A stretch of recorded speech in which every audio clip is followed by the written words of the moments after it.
আমরা এখন আছি বাউল মেলাতে। এটি হলো নরসিংদীর ঐতিহাসিক একটি মেলা। এখানে প্রায় 600 বছর যাবৎ এখানে মেলা হয় প্রতি বছরে। তো আমরা এখন এই মেলাতে আসলাম পরিদর্শন করার জন্য। আমরা ছোটোবেলায় কিন্তু এই মেলাতে প্রচুর ঘোরাঘুরি করছি, সেই সময়টাকে আমরা প্রচুর পরিমাণে মিস করি। এখনকার সময় আমরা এখন বড় হয়েছি, আমাদের যে পরবর্তী প্রজন্ম তারা কিন্তু এখন ছোটো আছে। আগের মতো সেই বাউল মেলা জৌলুসটা আর নেই। তো যাই হোক, আমাদের সেই শৈশবের স্মৃতিকে স্মৃতিচারণ করার জন্য আমরা চলে আসলাম বাউল মেলাতে। তো চলুন আমরা একটু ঘুরে ঘুরে দেখি বাউল মেলার। নরসিংদীর কাউরাপাড়া মেঘনা নদীর তীরে বাউলের আখড়ায় শুরু হয়েছে সপ্তাহব্যাপী মেলা। নাগরদোলা থেকে শুরু করে অনেক বাচ্চাদের বিনোদনের জন্য রয়েছে অনেক ধরনের খেলনা সামগ্রী। শহরের কাউরাপাড়ায় মেঘনা নদীর তীরে প্রায় 500 বছর ধরে চলে আসা এই মেলাটি অনুষ্ঠিত হচ্ছে।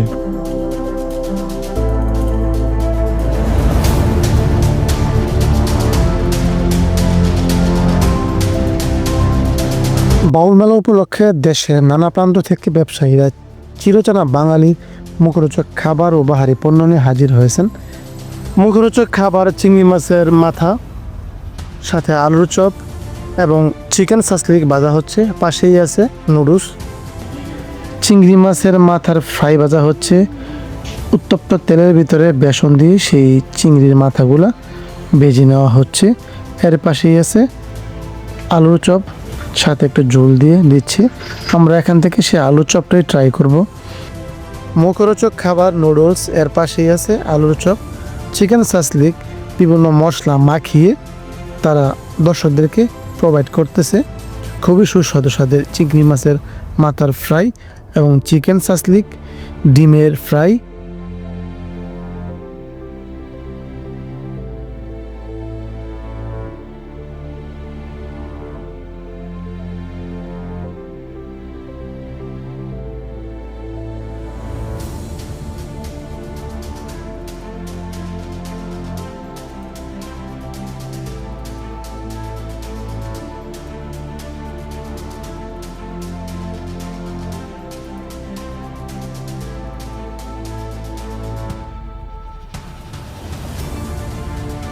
বাউল মেলা উপলক্ষে দেশের নানা প্রান্ত থেকে ব্যবসায়ীরা বাঙালির চিরচেনা মুখরোচক খাবার ও বাহারি পণ্য নিয়ে হাজির হয়েছেন।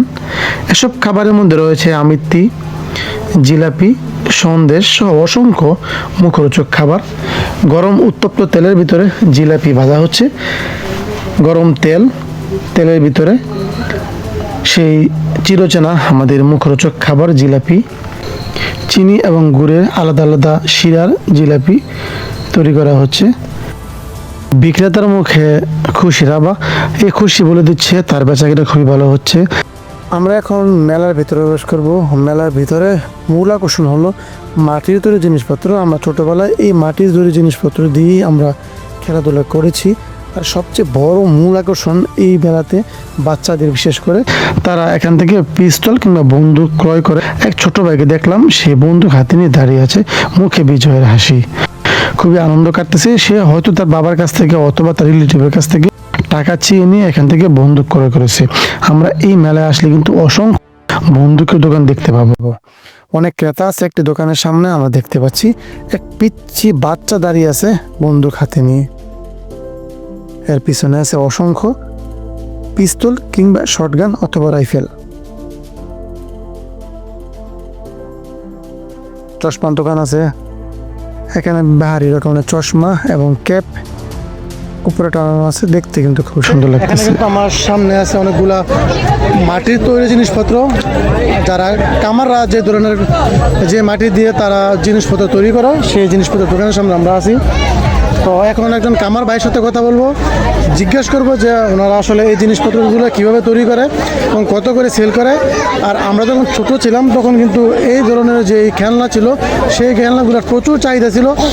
দিনকে দিন সেই খেলনার চাহিদা আস্তে আস্তে কমে যাচ্ছে। তবে এখনকার যে বাস্তবতা, সে বাস্তবতাটা কতটুকু তাদের যে জীবিকা নির্বাহের যে মাধ্যম, সেই মাধ্যমটা কতটুকু কার্যকর, সে বিষয়ে একটু তাদের সাথে আমরা এখন কথা বলবো। 500-700 বছর হইব এটা মেলাটা। এটার মধ্যে প্রতি বছর আমরা এই মেলা করি। আমাদের বাড়িও এখানে। এখনও 50 পর্যন্ত আমদানি করা যায় একটা দোকানে। তাকে অসংখ্য ধন্যবাদ। আমাদের শৈশবের স্মৃতিগুলো জড়িয়ে আছে এই সমস্ত জিনিসগুলোর উপরে।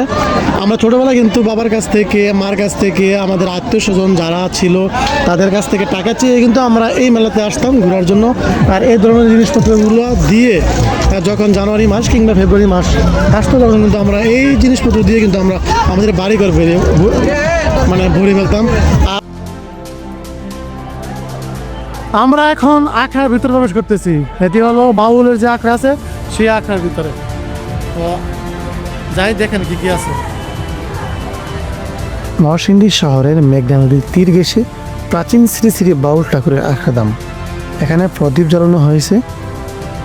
এই প্রদীপগুলোর ভিতরে ঘি ঢালা আছে এবং একটি সলিত দেওয়া আছে। আমরা এখন যে বাউলের যে আখড়া সেই আখড়ার ভিতরে প্রবেশ করলাম। এখন আমরা দেখতে পাচ্ছি আমাদের সামনে অনেকগুলা মানে ছোট ছোট মাটির তৈরি যে পাত্রের ভিতরে এগুলো মুখ ঘি, পাত্রের ভিতরে ঘি দেওয়া আছে, সাথে একটি দড়ি দেওয়া আছে, এটাকে প্রদীপ বলে তাদের স্থানীয় ভাষায়। তো দাদা এগুলো কী কাজ ব্যবহৃত হয়? অনেকের কিন্তু মান্তি থাকে, এখানে কিন্তু মানত করে। আর এখানে যারা আসে তাদের একটা বিশেষ হলো যে এই ওনার কাছে যে কোনো কিছু মানত করে সেই মানতটা পূরণ হয়ে যায়। হ্যাঁ, তো এই মানতের জন্য কিন্তু তারা এখানে জিনিসগুলো রাখছে। আর এখানে কিন্তু এই প্রদীপগুলো কিন্তু ওই পাশে জ্বালানো হয়। হ্যাঁ, ঠিক আছে। এখন আমরা যে স্থানটি দেখতে পাচ্ছি এই স্থানে দেশের বিভিন্ন প্রান্ত থেকে অনেক বাউল সাধকরা এখানে এসে গানের বসে। সামনে হলো জয় গুরু জয় লেখা, এটি হলো একটা মন্দির।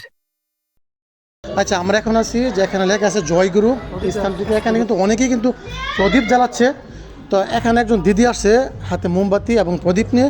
তো ওনার কাছে জিজ্ঞাসা করবো যে আসলে উনি এই জিনিসগুলো কেন নিয়ে আসছে, ওনার আসলে এই জিনিসগুলা এখানে জ্বালালে মানে এগুলো এখানে প্রদীপটা জ্বালালে ওনার কী উপকার হবে সেই জিনিসটা ওনার কাছে জানতে চাই। দিদি, এখানে আসলে মনের আশা পূরণ হয়, ওই জন্য তো আসা। মানে মনে আসা পূরণ হয়, যার সাথে যোগী নাকি? আচ্ছা, যাই হোক, খুব ছোট্ট উত্তর দিলেন। এখানে কিন্তু যারাই প্রদীপ এখানে জ্বালিয়েছে তাদের প্রত্যেকেই অনেকে মানত করা থাকে, আগে পরে মানত করেন যে যদি কোনো একটা বিষয় যদি তার হাসিল হয়ে যায় সে কিন্তু এখানে প্রদীপ জ্বালাবে এবং মোমবাতি দিবে। তো এই বিষয়টাই কিন্তু আপু বলতে চেয়েছিলেন। আর এখানে কিন্তু সারাদিন কিন্তু অনেক পরিমাণে কিন্তু প্রদীপ জ্বালানো হয়। যারা মানত করেন তারা এখানে কিন্তু প্রদীপ জ্বালান। আমরা একটু সামনে যাব। এখানে বাউলের, আমরা জয় গুরু জয় মন্দির থেকে চলে আসলাম বাউলের সমাধিতে। এখানে আসার পর দেখলাম অনেকেই এখনো প্রদীপ জ্বালাচ্ছে এবং তারা বাউলের সমাধিকে সেজদা দিচ্ছে। আমরা এখন দাঁড়িয়ে আছি সমাধির সামনে। এটি হলো ঠাকুরের সমাধি। এখানে কিন্তু লেখা আছে সমাধিঘর শ্রী শ্রী বাউল ফকির জয়তী। তো এখানে কিন্তু অনেক দিদিরা প্রদীপ জ্বালাচ্ছে এবং এর সামনে আছে, এর ভিতরে হলো আমাদের যে বাউল ঠাকুর তার সমাধি। তো আমরা একটু ভিতরে যাই, দেখি ভিতরে কী কী আছে, একটু ভিতর থেকে দেখার চেষ্টা করবো। হ্যাঁ, মেঘনা নদীর পাড়ে অবস্থিত এই ঐতিহাসিক বাউল মেলাটি আপনারা দেখতেই পাচ্ছেন। আমার পিছনে কিন্তু মেঘনা নদীর ছোট্ট শাখা। আর ওই পাশে যদি আমরা দেখি, ওই পাশে হলো নাগুরাকান্দি ব্রিজ।